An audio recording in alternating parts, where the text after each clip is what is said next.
Welcome to Rock That Relationship, a podcast about all things relationship with Corey and Tracy. Now let's get real and start creating relationships that rock.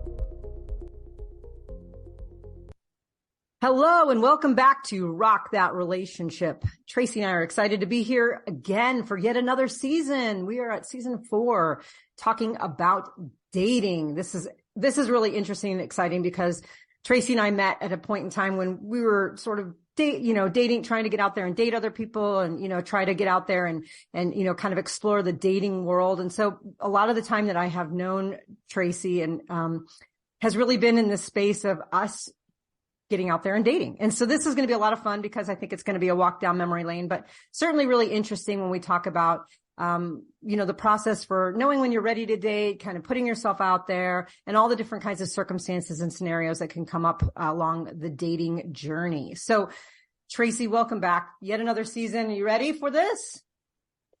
Well, yeah. Yes and no. I'm always ambivalent. I love to talk about this stuff, but oh my gosh, it's been a wild ride since almost 2 years ago. Right. We were just talking about that the other day. We've known each other almost 2 years. And during that time, we've had a lot of dating wins and a lot of dating shenanigans and a lot of all sorts of things in between, right? Some losses, I put it there. Yes. Yes, it has been a trip. And I'm not one that I wanted to take necessarily. Right. Well, I mean, today we're going to start with really the beginning of the dating process is, this idea of getting back out there. Really, how do you know when you're ready? How do you get back out there? It's kind of, some of it's like the physical and logistical things you can do to get back out there, but really that emotional state of mind of knowing that you are ready to date. And for some people, it might be dating for the first time. And for others, it's dating after a breakup or a divorce.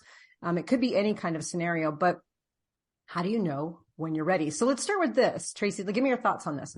What does being ready to date look like or feel like in your mind? Well, I don't know. That's really hard to say. And I think it's particular, obviously, for each person. But I want to back up first because when we met, I actually was not ready to date. I was just looking to make friends. I don't know if you were in the same boat, but, once we became friends, shortly, I think we had met at that pool party, but then we didn't see each other for a month and a half. And in between that time, I had actually gotten on a dating app, not because I wanted to, but because I found out my ex-wife was on one. And then it's kind of like retaliatory getting on an app. And I met somebody that way. And so, should I have ever gotten on the app? I don't know. But I think that's something, if you're ready to move forward, then you shouldn't be doing stuff out of reaction to maybe your ex or to other people's suggestions. We had that whole episode on the things that people say to you when you're going through a breakup. And I really feel in my past, I didn't take time in between relationships. I jumped from one to the other immediately.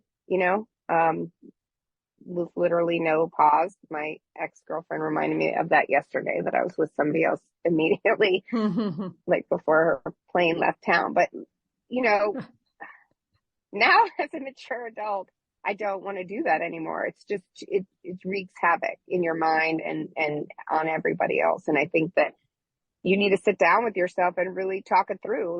Am I going to get on a dating app because I found out my ex is on one? Or am I going to get in a dating app because I think that's a legitimate and a good way to meet people? Am I going to go out to these events? I mean, you and I met at that party, but I really wasn't looking to date. I was looking to make friends. I'd been living that very suburban life of children and not in a suburb of the town that we live in. And so I was trying to meet people that were more now back to being a single lesbian, more in that crowd,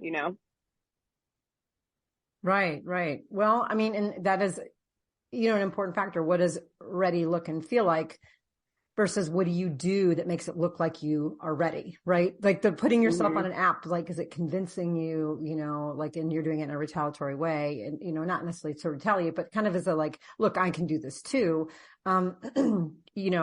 Is that really helping you get ready. So, I mean, when I think of like what ready looks like, it's more like what ready feels like to me. Well, are you doing it? You have to ask yourself all these questions. Am I doing it because I'm lonely? I don't think you should date because you're lonely. I think you should date when you're feeling good. I think that's a huge thing. Like, don't go out dating to make yourself feel better. I feel like that I've learned over 50 is I need to feel good. I need to be happy. And then if I meet somebody, they add to my life, not trying to fill something in my life. Right. Like you that know? you complete me approach, right? Right. Yeah. And there's a difference between not dating when you feel lonely versus not dating when you're alone, right? Like you and I are both Right. kind of serial companionists. I don't know. Maybe I Right. just made that up right now, but we like doing life with another person. And that enjoyment isn't to fill some kind of void in the fact that I haven't, dealt with some kind of deep trauma. It's mostly just because I like the company. I'm extroverted. Right. I love to be around people. So I'm a serial companionist. But if I'm dating because I feel like there's this big gaping hole in my own sense of happiness and fulfillment of my own meaning of life, and I'm going to try to fill that with somebody. I don't think that relying on that is going to get me somewhere. So I do agree. Ready looks and feels like I feel good about who I am. I feel good about, kind of where I'm going. And for me, I want to find someone to do those, to be happy with, because I'm already happy. To like share your happiness. I heard something yesterday on a TikTok or something that was like, how many times do you ask, what does that person need from me versus what do I need from that person? And I've never been at that point. This is not who I am. But I thought, gosh, that's a really good way of looking at it. What do I need from that person? Is that person going to add or detract from my life? And at this point in my life, I am only going to do people who add. Like, I don't need anybody detracting from my happiness. And that is, I think, crucial, is to get to a point of happiness first. Because in my opinion, you shouldn't be dating if you're not a happy person, because you want to add to that person's life and you want to attract someone who's going to add to your life. Right. Right.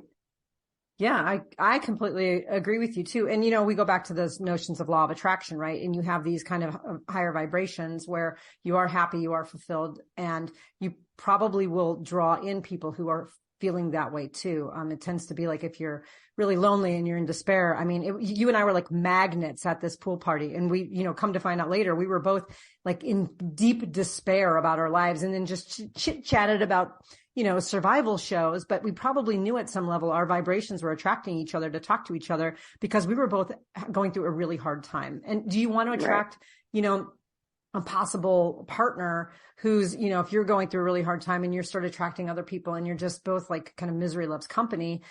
I don't know. And I mean, it's easier said than done to say like, be happy first, but there are ways to look at the world and say, I'm going to find joy in the things around me, like hobbies or social connections or, in your job or whatever it might be, to get those things feeling like, you can have a sense of positivity around them. And I think that does just attract people who are also kind of have that same mentality. Yes, I agree. Yeah. And I was just having that conversation with an ex about gratitude because she's not feeling a lot of gratitude, and she's not feeling very happy lately. And so it's kind of just, it's like rolling over on itself. It just keeps gathering more unhappiness. And so we talk pretty much every day, and I try to reset her. Okay. Look at this. Look at these great things you've got going. Not that I'm saying don't be sad or don't feel one way. It's like turn to the positive. I mean, you and I have both done that. And that's where people get all crazy about love, attraction and manifesting. Oh, you're just trying to manifest $1 million. No, what I'm trying to do is attract the positive to me. It's not that I think that I can just conjure up $1 million. It's that if I am happy, if I'm projecting happiness, if I'm feeling happiness, then I'm more likely to attract that to myself. And do I want to attract negativity? So if I'm in a negative space, I'm not ready to date, Right, and right. We should even go over the definition of dating, because according to my best friend, I have no idea how to date because she's straight and I'm a lesbian and I'm a U-Haul lesbian and I'm a total serial monogamist. And she's like, don't you understand that you can just date somebody without having to commit your whole life to them and then find out, oh, it's not working and move on? And that's not in my realm of understanding. you know? So I think also when you go out to date, if that's what you're going to do, you need to decide, what does that mean to me? Because it means something different to so many people, right? There's like a million different definitions, not just because you're straight or gay or whatever. Like it's maybe where you are with your attachment style. It's, you know, there's so much that goes into it. Right, right. Well, and it is important to understand kind of what your own expectations are. And it goes back to that again, what are you putting out there is what you're drawing in. I know you and I had a conversation at one point about knowing when you're ready to date is if you imagine yourself on a date with someone other than maybe if you just got out of a relationship like your ex, if you imagine yourself on a date with someone else, or you imagine yourself, you know, say somebody asked you on a date and you could actually picture that person in your head. How does it make you feel? Are you excited, or do you feel kind of like your stomach turning, like, oh my gosh, I don't know. Right. I mean, you know, part of it is putting out those emotions and those vibrations, but also part of it is tuning into your gut, right? And trusting kind of what is your gut telling you about whether you're ready or not. And if you put yourself in the kind of an imagine yourself scenario, you could probably, you know, get a real good gut check as well. Yeah, and there's like different ways of looking at that too, because you know we listen to those different breakup coaches who some we've had on our show, like Coach Dorothy, and then there's Coach Kendra. And you know, Coach Kendra says if you make a date, but then you literally feel sick and you just don't want to do it, then go ahead and don't do it. Like you have to honor your feelings. You don't owe anything to anybody other than courtesy and kindness. But you know, don't pressure yourself. Don't put yourself in a situation that's pressuring to you. That's going to make you. I mean, I've had that vomit feeling and I've been pressured to date by other people. And I'm just like, no, because I don't want to go and meet somebody when I feel like throwing up about it. You know, They probably appreciate that too, right?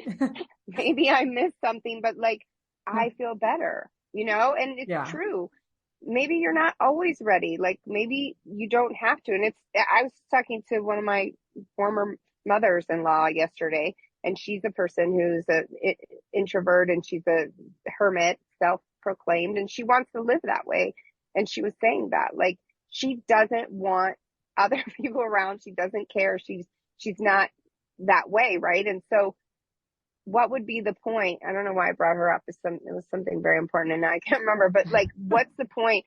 Why should she force herself to be the way other people say? And you know, when you're a single person, people like lose their mind. Like, you better date. You need to get out there. You need to do this. No, you need to do what's going to make you feel good. And if you feel like puking when somebody mentions something, then honor that feeling. Honor the puke.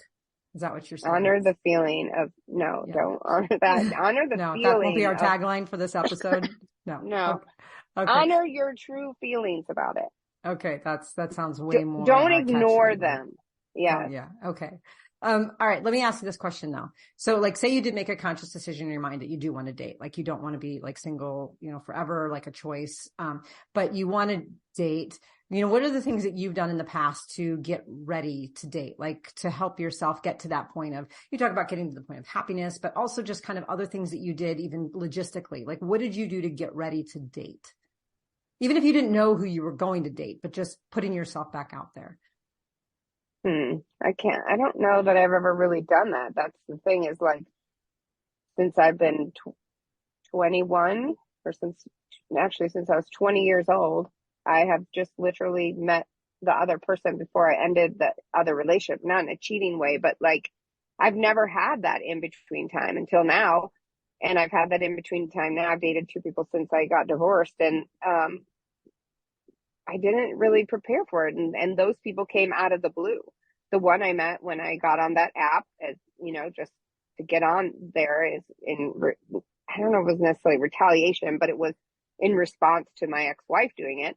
And I was just kind of looking around. I had no intention whatsoever of dating. I was looking for friends also. And then the second time was completely out of the blue and not from a dating app, not from anything else, and completely unexpected to me. So I didn't even know that I was ready.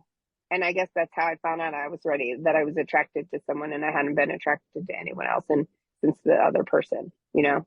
Right. So kind of the opposite of the feeling like you're sick when you imagine someone. If you feel attracted and you feel those positive feelings, that was an indicator to you that you're ready.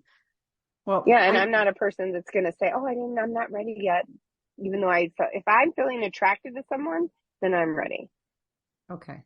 Well, that's good to know, right? I mean, for me, it was much more of a process. And, as our listeners have been tuning in, they've realized that I'm a very process oriented person, very methodical. And so there are a few things I did to kind of get ready, get over the ex, get moving forward, get myself in a headspace and heart space ready to receive and give love. The first thing was doing a lot of self work. Realizing that, okay, I need to be my best self when I go into this next relationship. So I need to work through my old relationship issues. I need to work through any kind of childhood trauma. I need to do anything, every single thing, like, not getting picked for the kickball team in third grade. I had to just work through it because I didn't want to bring that level of baggage into my next relationship. And a part of it was I didn't even realize how much baggage I had until I started unpacking. I thought I had like a carry-on, and I realized I had a couple big, huge, checked bags that I needed to like unpack. And, working through those, I don't think it's ever possible to be like, quote, healed and work, having worked through everything. But I definitely believe that I have certainly made a lot of self-work progress. So that was good. Like I was able to also realize like triggers for me, patterns for me, the things like my no-goes and my must-haves, things I didn't realize right away, but that self-work helped me uncover those. I also, I set my intentions, and I set them probably a little too early after my last breakup.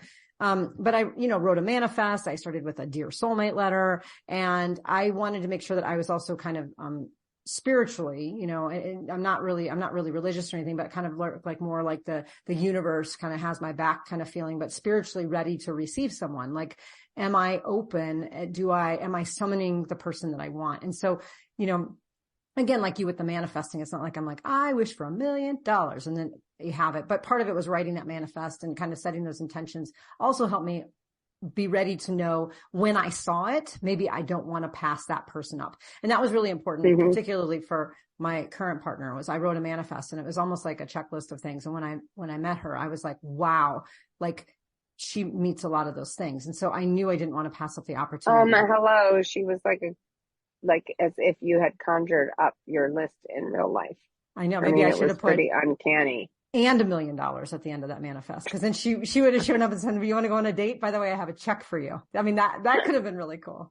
But there's I'm wondering what your thoughts on this. I didn't do this, but I've heard people who have, and I don't know if you ever have, but like making room or space in your home for someone. Like I've heard like sleep only on one side of the bed and kind of like, kind of create just a feeling or an aura of someone being able to, take over that other space of the bed when they arrive at some point in your life, clearing out a drawer for them, really kind of physically making space as if they're about to enter your life. Have you ever done anything like that? No, but I did, strangely, I was like, let me move all of this. I would move my desk by the kitchen versus in this front room. And then a roommate appeared, a woman who needed a place to stay. And, like, I was like, that's weird. Now I have this open room, right? And then the roommate left my life, and then suddenly this dating opportunity came up. And so a lot of their stuff went in that room. And so it was interesting. Like, I didn't intentionally create that space, but when that space became open twice, people appeared to fill it, which I thought was very interesting. It was not intentional on my part, but it happened. That is really, really interesting. Even basically, despite the lack of intentionality, it's like somehow, in some ways, like the universe shifted and what happened. I've never actually done this. So I've never even unintentionally done it.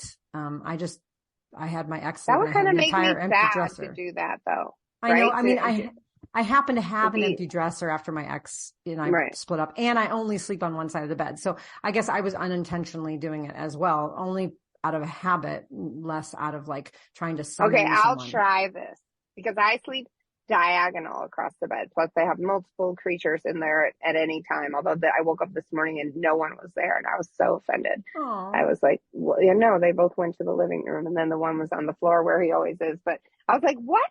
Nobody's in bed with me. But then I like stretched and I stayed looking in there longer and enjoyed it, just thinking about the day. And I don't usually do that. I usually just pop right up. But the interesting thing was, like, I do just sleep diagonal across the bed. Maybe. Okay. I'm going to do this as an experiment. So by the time we're done taping this season, we'll see.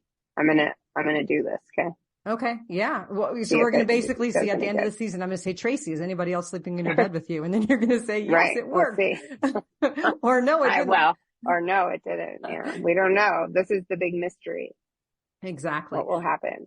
Okay. So I do have to share with listeners one of the things that I did to get ready to date, via your idea and maybe suggestion, or at least putting it out there for me to consider, was this idea of practice dating. That term kind of sounds weird, like, you're practicing something you're not really interested in and you could potentially hurt other people. That really wasn't what it was. It was kind of the suggestion to put up a profile on a dating site, kind of just take a chance to see who's out there. And if anyone does pique your interest, maybe go on a date and see how it goes, without the pressure of thinking like, I'm here to find the next love of my life. It was mostly just to say, how do I feel? Okay, I put the profile up. How do I feel? Do I feel nervous? Do I feel excited? What did it feel like when I scrolled through and looked at people? Did I feel like I was like, again, going to maybe vomit? Or did it feel like I was like, wow, I could go out with this person? And so I did practice dating. I put up a profile, and we're going to have a whole thing on online dating, so I'm not going to get too far into that. But I did go on one date, really one kind of major date during my practice dating, before I decided, well, maybe I'll just actually date on this site. And I went out, it was like right away. It was within the first few days. And I remember that, there was someone I was like, wow, this is cool. And we had messaged 2 or 3 times on the app. And then it was like, do you want to meet for coffee? So in the meantime, I couldn't remember where we were going to meet and the name of the place. And so I wanted to get ready. It was a couple of days before the date. And I was like, oh, I want to time it and see how long it's going to take me to get there so I can figure out when I need to leave. So I'm going to get back on the app, look at our message thread and see what the name of this place was. Well, I got on and her profile was gone. All our messages were gone. Like she must have friended, linked, or whatever it was, matched or whatever with me. And now all of a sudden it was gone. And we did not exchange phone numbers. So I had no other way of getting a hold of her. I was able to figure out the name of the coffee place. But the question I remember for you was, do I go? Am I being ghosted? Do you remember that whole situation? Oh, I remember it very well. And I said I would come sit there at the mall, remember, with my then partner. Yeah. That we would be at the mall. And if this lady didn't show up, then we'd just hang out at the mall and have fun. And I think that, that was something here we've talked about spiraling, and you spiraled out of control, that this lady had ghosted you, that it was a reflection on you, that it was all this. And I said, it could be a glitch in the system. You don't know. And it turned out to be a glitch in the system. And the lady was there and everything was great and you're friends with her now. And that's the other thing about dating. You can't take it personally. Well, yeah, but that's part of it, is like part of being ready is to know or to feel that you have like thick skin to not take it personally. And it was at that moment that I realized I wasn't ready. I was taking it personally. This was my first out of the gate experience. And I was like, was I ghosted? What did I do? And, I think had this happened later on in my process, it wouldn't have been so traumatic, but because it was the very first one and I wasn't sure if I was ready, I was like, I am not ready. You're right. She ended up showing up. We ended up having a nice time. We had a great conversation. I ended up at the end of it realizing like she's lovely, but I'm not ready to date at all. I'm not ready to date anyone. And there were, not in front of her, but, in my car afterwards, there were quite a few tears. Mostly the tears were not at all about the date. The tears were about the fact that I was just not ready and I wanted to be ready. And I just wasn't. And why are people not ready? Because they still are thinking they want to get back with their ex, or they're still sad about the ex, or they just maybe haven't recovered from what happened with the ex. It doesn't mean that, I think in your case, you're with someone for a long time. And when we've said this before, when you go to get in with someone, you have to invest in them. And once you put emotional investment into another person, it's like when you go to buy a house and you if you're going to put down 20% or whatever on a house, you got to see yourself in that house for a long time, or you're just a flipper. You know what I mean? Like you're there. Okay. I did this in Seattle over and over at the height of like the market. And it was like, petting people's gross animals and acting like I just thought they were so cute so I could get their house. Right. And like, I was like, I'm going to be here if I'm going to do this process of all this grossness that I'm having to do. And Like one time I brought my old police partner as my pretend husband, stuff like that. Oh, Because wow. yeah, like that's a whole nother story. But like the whole thing was I want to be in that house for life. I'm gonna garden here. I'm gonna, sit and have my drinks in the morning. I'm gonna do this. I'm gonna have a family or whatever. Like when you go to put that kind of money into a house, you need to see yourself there for a long time. And when you put an emotional investment in another person, you need to see yourself with them long term. Because, it's one thing to like just go and meet a random, I don't know. I don't know. This is a whole nother discussion, maybe for a different podcast, but like, what does it even mean to have those dates? What is a date? And then I'm getting off track. I've lost track. Do you know what That's I'm okay. saying? I think what you're saying is that it can take a while, or it can take a lot of effort, or it just might not happen really, really suddenly to, get over something that you've invested a great deal in. And it wasn't that I was like missing my ex and was like, oh, I wish it was her instead of this other lady. It wasn't that. I was just still heartbroken, and I was still dealing with But it was a different life than you expected. You didn't right. expect, that's what people who've been married for a long time and now they're going to go out dating. They're not like psyched about it. They're usually pretty sad at first because it's like, that's not what I envisioned for my life. And, Right. this brings up a whole thing with like, what are we told as children? My whole fantasy of all my life has been, oh, I'm going to meet the one, I'm going to be with that person forever. And then I've been a serial monogamist, and I'm like, this is not what I thought when I was a teenager, what my life would look like. And is that because we're being told something that's not really realistic, or is it this only for a few people get that, to be with somebody for a long term? But it is, once you invest in a person, it is very hard to like get yourself then out of that emotionally, even if you've physically broken up, Right. Well, it's the reimagining, right? Like, so I'm sitting here with this other person, and I'm not going like totally down the rabbit hole, but I'm reimagining what would my day to day look like if we were in a relationship versus what I just had. Is that what I want? Right. And the reimagining means that you kind of have to let go of what you had in order to reimagine something you don't have.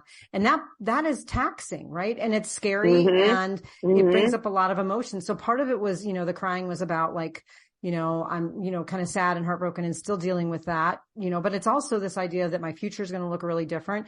Or what if I don't find the person? Or, what if I'm never ready? And all those things were bubbling up, and, ultimately ended up with tears and so forth. But, I couldn't have done that first date with a better person. I have a lot of respect for her, and had, then built a friendship with her later on. So that was really helpful. It could have been like a really bad date, and then that would have also compounded my, oh my gosh, I'm not ready. But it was actually, had I been in a different place, that may have turned out a little differently, but I wasn't. And that's part of also when I knew that I wasn't quite ready. So, but let me ask you this question. As we talk about it, in this case, I got out there, before I was sure that I was ready. Would you recommend doing that? Do you think like in some cases that can be helpful? Like, was my practice date helpful for my healing and moving on and moving forward? No, it wasn't. So you wouldn't? No, I think it's mean to the other people. I'm not saying you were mean. I'm saying I've been the victim of this twice now, where the people aren't ready, and yet they're out there and they're pursuing the other person, in this case me, and they're not ready. And it just, like I get invested pretty quickly.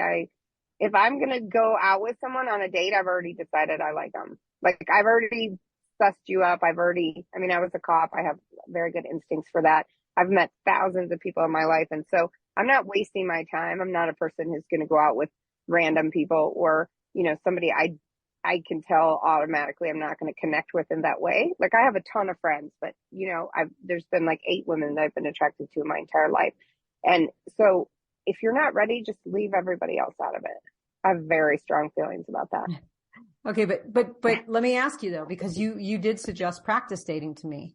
So how does that differ? See, I was delusional at the time. I'll take it back. You're admitting you're delusional. I have it on a recording. I don't know what I meant by practice dating anyway. I'd like to go back and revisit that. Did I mean that you should? I don't know what I meant. And I do believe I said later I created a monster. So yes, you did say that. Yes. I did not turn out the way I thought it would. And I don't know. And then so my experience, I never have practice dated, but I did go meet somebody and I was like, well, I'll just pretend like it's a date. That person won't know that I'm pretending. And it was like a move me past someone. Then I end up dating that person. And, you know, I just, I don't know. I don't think it's a good idea to go out with real human beings. And when I said practice dating, did I mean real people? Well, I would think so. I don't know who else I would go out with. What would I practice? Well, did I say like you should go out and pretend like, when I say practice dating, did I mean you should go to them and say, hi, I'm ready to date? Or was it like just to, okay, I think when I say practice dating, I mean the other person doesn't know. They think you're just out for making friends. And you're like, when I say practice dating, I mean pretend in your mind that you're on a date, not present as if you're on a date. The people that I have encountered who've presented that they're ready for a relationship and they're not, that to me is just keep yourself at home. Don't put another person through that, because that person gets interested and into you and then you're pulling back because you were never ready in the first place. And that has happened to me twice, and I am not happy about it, and I'm not a fan of it. Okay. Well, does that make sense? When I say practice dating, what I mean is in your own mind, you're practice dating, not. Yeah. Well, it not does. That you're it presenting. does now. Back then, you were helping me develop a profile, so that wouldn't have been in my own mind. However, I will say that the two situations where you've been with people who maybe weren't ready have happened after you suggested practice dating to me. So that, you know, it may be that that's also come from this idea that, ooh, it's kind of stinks to be on the other side of that. Mm-hmm. You know, and the reality was I wouldn't necessarily suggest practice dating. Like if you know you're not ready, don't go out with someone. But if you're not sure if you're ready or not, go out with someone. There's no harm in having coffee and seeing how you feel. You're not like, don't get into some kind of relationship or, you know, make promises. But when you go out, you should say like, I'm not sure where I am. I'm looking for friends as well. You know, I'd like to, and I have a bunch of friends now from the dating apps or these apps, you know, that are just friends. But I never presented as I wanted to date them. Well, see, I mean, I don't have any issue with actually going out on a date with someone, because you can also, like, I could have gone out and then realized that I was ready. You know, or maybe I thought I was ready and then 5 days later I realized I wasn't ready. So I think it's okay. I mean, as long as you know, there's no expectation that there's like I wouldn't get into a practice relationship. But going out and having coffee and seeing if there's like, you know, chemistry and see if you are interested. And then if you realize you're not ready, then it's okay. And if you realize that during the time, you can say, I'm not sure if I'm ready. If you realize that after the time and you follow up with that person because they want to go out again, say, listen, I'm not sure if I'm ready, but I'd like to continue this as a friendship. I think that's fine. That's fine. I don't have an issue with that. All right. So we see like the practice dating, but not practice relationship. All right. Let me ask you this. Right. So, you know, you talked a little bit about this, the possible setbacks of dating before you're ready. One of them is it can hurt the other person. Certainly, I agree with you 100%. I would not be getting into any kind of relationship or moving forward until I have, you know, kind of figured out that I am ready. I've dealt with my own stuff. I'm ready to move forward, or at least I'm pretty close to being ready. Like that's the thing. But what are other possible setbacks of dating before you're ready? Like my crying in the car set me back, right? A little bit. Did it set you back or did it set you free in a way? I mean, did you need to do that crying? Maybe you needed that. Maybe that was another release that you needed, you know? I did. And the things that were coming out of my mouth during the sobbing tears about I'm going to die alone and all those kind of things, you know, were freeing in a way. But then it actually, I did go through a short period of time where I was like, you know, kind of digging up old wounds. Like I want to be ready. Why am I not ready? I don't understand. I'm doing everything I'm supposed to do to be ready. Why am I not ready? And so it did put a little bit of self-doubt in me about my own capacity to be ready. Well, that was a conversation that we had and that I believe you've written about in your new book that you're going to get published, is that you were trying to force something. Right. Is that you thought that this should be on a timeline and that because you're an academic, you go through the processes and it's supposed to work this way. And I was saying to you, that's not how it works. Like you're going to feel like this. You're going to, even if you get with somebody that you like, that doesn't mean you're going to stop having feelings about something that happened in the past, you know? And right. I feel like that's really an unrealistic thing. And that I am not a fan of this pain, as I have said before. I don't like it. But I have chosen to grow through it, as awful as that's been. And I wouldn't I didn't have a choice in it. So I have to get through it the best way I can, but it's, you thought that you could force a process. You thought that you could move yourself forward with your steps, but your emotional self wasn't there yet. Right. Well, and that was part of that epiphany, right? I wasn't just crying because I wasn't crying because it was a bad date. I was crying because I wasn't where I thought I wanted to be. And that set me back, because you're right. I had a very, very methodical process of how to heal, which a lot of it actually helped me heal, but it wasn't on a timeline that I could control. And so I was upset that I felt like I was less ready after the date than I was before the date. And that was frustrating and hard for me. Well, it's not linear, right? It's like some back and forth and off to the side. And that's the thing I think people need to understand, is it's not going to be linear. It's not going to go by, the timeline that you set out, and you have to honor that, Right. Exactly. Well, I know some of the other possible setbacks of dating before you're ready. I've never experienced this, but I've heard other people talk about, like, you might go out with someone, and even if it's a good date or an okay date, you realize you're not ready. And so you get really nervous to date at all. Like, I don't know if I'm ever going to be ready. I'm not ready. I'm not ready. I'm not ready. Even if you actually really are, you've kind of told yourself in your head you're not. And like 7 years goes by and you're like, no, I'm still working through my stuff. And maybe you are, but a lot of times people might get, when you get a setback, like if you had, a difficult or challenging experience, you might be hesitant to do something again. Like my daughter she fell off her bike when she was really, really young, and she's scared to ride a bike now, and even though she's totally physically healed, she's probably moved past it mostly emotionally. She's afraid to get back on a bike at all. And so, some people get this with dating, or they create such high standards, right? Like, well, this person wasn't for me because they didn't have this, and this. And then these, you should have very high standards. I don't disagree, but sometimes almost unattainable standards, so that it makes it so you create a criteria that no one's eligible to date. And therefore it's a very good excuse to not move forward to date. Mm-hmm. Well, I think that's a philosophy, right? About dating. What is it? Like, how important is it? Like, do you really need to do it? Is it something that's, like, why do you have to do it? Why do you need to go out and do it? Like, if you're not ready, if you don't feel it, and if you're coming up with all these blocks and you're just saying, well, I can't do it. I don't, whatever. You're 7 years of naysaying it. Maybe you just don't want to. You know what I mean? Like, why do you need to? Why do you need to? Right. Maybe some people just don't want to, or they're just, I don't know. I mean, I'm a person that, to me, dating is integral. Being in a relationship is integral. It's something that I want in my life. And there are other people that just don't. And maybe those roadblocks they put up, or they say that they're putting up, is to prevent other people from, like, pushing them into something they don't really want. Or, I think societally, you have to come up with a reason why you're not dating.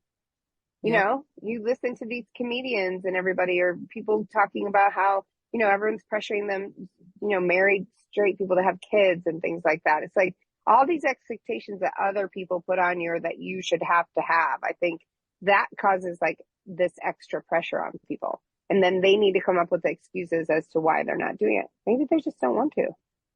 Yeah. Maybe that's okay. Yeah. Yeah. I know plenty of people who don't. Be in a relationship. Yeah. Yeah. Okay. Well, let's end this, kind of with one, kind of thought here about taking the next step. So if you do determine that you're ready, so some of the things we talked about is kind of the vibrational, putting out, being in a place where you're kind of happy and satisfied and, feel good about your own life, and you're putting out positive vibrations is one. The second was, trusting your gut. The other thing is, putting yourself out there, doing your own self-work, knowing what your intentions are, your no-goes are, making room and space for others, and even maybe practice dating, or a variation of that, to get back out there. So you do that, you realize I'm ready. I'm ready to actually date. You and I have really different approaches to Yes, we're the opposite. dating. Absolutely opposite. So you're more of a leave it up to fate and the universe and, like, the flow and like, someone will come to you when they're supposed to come to you and you'll test your attraction. And, you could talk more about that. And I'm more about having a very specific strategy for finding a needle in a haystack kind of thing. So tell our listeners a little bit about if they were to take the next step and leave it up to fate or the universe or flow. What did that look like for you? I think, well, it's just living your life, right? It's just living your life, and that the person will appear, or a person will appear. And for me, that was one person on an app and one person that appeared in a different way, both unexpected to me and both people I was immediately attracted to. And so I think like, I can't do what you do. My brain isn't organized that way. My feelings don't work that way. I guess I'm still mired in the fantasy of, like there is the person out there, there's the soulmate for you.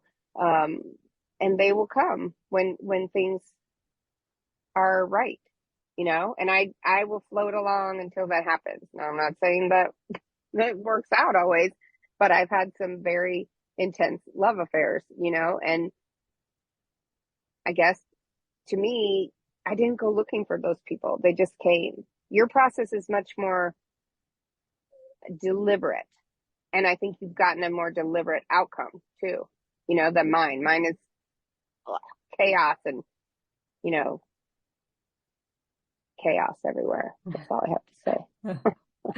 Yeah. Mine is chaos, but if a person can live, I don't know. I do think it's particular to your personality, right? How you're going to approach it, how anyone's going to approach it. I can't even imagine like trying to come up with a game plan. That's a good way. But you can't imagine doing it my way. Oh my right? gosh. If I just lived my life and just, bam, they're going to appear. They're going to just, yeah. That's how I met the person I was with for 8 years. She and I went on a date. I dated this other woman for 6 weeks. Right. And on my first date with her, and I'd met her at a party and I just asked her out, and she's like, do you want to go play pool with me, with my friend and her girlfriend? And I was like, okay, great. So we went to play pool, and the girlfriend and I ended up talking most of the night, and the other two talked. And then I ended up dating the person I went with for 6 weeks. But I later, my now ex, but she called me and was like, hey, this one and I broke up. Do you want to get, I don't even think it was for dating, and we were just going to hang out. And then I ended up with her for 8 years, and I met her on a date with somebody else. Like, you don't know where these people are going to come from. No, you absolutely don't. But I do think what is interesting though is, while I do take a really methodical approach, I also have a little bit of a hybrid of like what happens, like the universe will send you people. But I think that the methodical approach is that I wanted to do things that would make me more available when those would happen. So like, getting online, right? Like you can't online date if you're not online, right? So getting online opened up an opportunity for people to come into my life, going to more like, lesbian events, hosting lesbian meetups and just seeing who came. I did this other thing that was very, very unsuccessful, which was I really like books and I'm a writer. And so I would go to our used bookstore and just kind of linger around and see if I saw anybody. And then, I don't know what I was going to do if I saw somebody I liked, be like, hey, what are you reading, baby? I don't think I was going to do that anyway. So I had no plan after I identified somebody at the bookstore. Right. I did this like a few times and it was entirely unsuccessful. But I think that the underlying part of that is going to places and doing events and doing activities that you really like, so that you're going to meet other people that like those too. So the chances of actually connecting with someone with similar interests is higher. So I guess the idea was physically putting myself out there. So I did create a plan, my 44-point healing plan, which included things around dating. And so I was very methodical, but I also did some spiritual things. I wrote my manifest, my dear soulmate letter. I did kind of make room in my own heart for someone to arrive. And, but I didn't I did have, not a lot of dates, but I did have some dates and things. So I was actually trying to communicating with a lot of people. I was messaging with a spreadsheet at one point. I did. Yes. You're very deliberate. And I think that for your calm brain and your calm personality, that's the important thing to do. Like you have to honor it your way. Like you have to do it the way that you is going to make you feel best, right? I was just thinking back to the 1990s. Like my old police partner sent me a video of one of my exes from 1996 yesterday, but it's a current video of her. And like that person I met, like everything was random, right? We met in court. She pursued me. Then the next attorney I met in the office, like she pursued me. And like, then I met, you know, my ex of 8 years on a date with somebody else. And for me, like that's the only way I want to live my life, is it just happens. And I just can't live any other way. And I guess if you look at our lives in every other aspect, it's the same, right? My life is complete and utter happenstance, and yours is very deliberate. And now there are days when I'm like, God, I wish I could be more like Corey. I'm going to make a goal. I'm going to set a goal and I'm going to do it. And then I just don't, because I do think it's partly how you're wired, you know, how you're wired as a human being. Mm-hmm. Yeah. And how are you going to feel comfortable? Right. And part of that's that self-discovery, right? That self-work of realizing like I am really type A and I really like to have an organized, methodical process. And that was no surprise to anyone when it showed up in the way that I approach dating, because you're right. That's how I live my life. And it makes sense for you. You know, you have one of those when, you know, one door, you know, closes, another opens kind of philosophy. And, you know, and that's how you live your life. So it would be surprising if you did as much of a stranglehold on your dating life as I did, because that's just not who you are. And so I think as one of the biggest pieces, and I think, you know, I'll kind of, you know, end us with this, is really understanding what works for you to get and feel ready. If you want to date, that is, if you want to date, to get and feel ready, what works for you. And it might be different than for someone else. And that when you are ready, that you take those first steps in a way that make you feel good about yourself and that align with who you are. So if it means putting together a spreadsheet and, you know, getting very organized and deliberate and intentional about your dating, do that. If it means just, you know, living your life and someone will show up, do that. It could be anything in between. So I think you know, really what the whole point is trying to figure out in your own heart and in your own mind and your own gut, what feels ready, and then what feels ready to do when you're ready to go out and date. And don't let somebody else pressure you, because that won't go well. Exactly. It's, you know, being in touch with who you are and what you want is really key. All right. Well, thank you, Tracy. Again, this was a great first episode. Get us really thinking about dating, getting back out there. And, you know, again, we're excited to launch this season all around dating and issues that, you know, as you're getting ready, getting yourself out there, maybe you're actively in the dating world or you're considering dating. These are, you know, definitely some ideas and some thoughts that, you know, really to kind of, you know, get you thinking and get you ready for that dating world. Again, thanks so much for listening. And until next time, go out there and rock those relationships.